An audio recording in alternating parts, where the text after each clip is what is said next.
Es como un encuentro de emociones, de situaciones, de historias, de realidades que nunca has tenido en cuenta.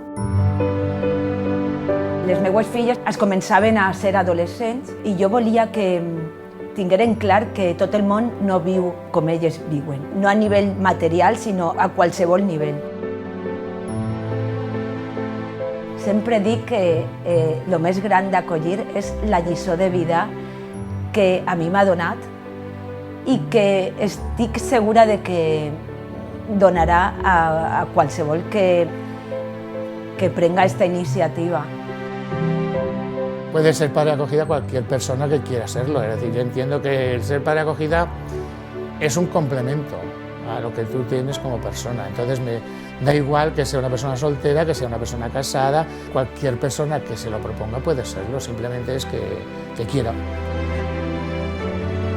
Bueno, yo siempre digo que todo el mundo tendría que acoger, al menos un mes, al menos una semana, pero abrir su casa a algo que no conoce y sobre todo al lado oscuro de la infancia, que es el sufrimiento de la infancia al lado de tu casa.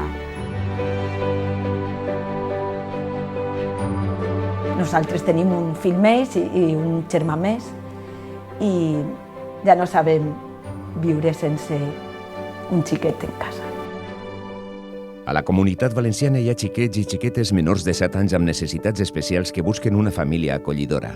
Tenen dret a la família, a l'educació, la protecció i, sobretot, a l'estima que tu els pots donar. Acollir és créixer, millor en família. 900 150 804. Inclusió.gva.es. Generalitat Valenciana, Vicepresidència i Conselleria d'Igualtat i Polítiques Inclusives.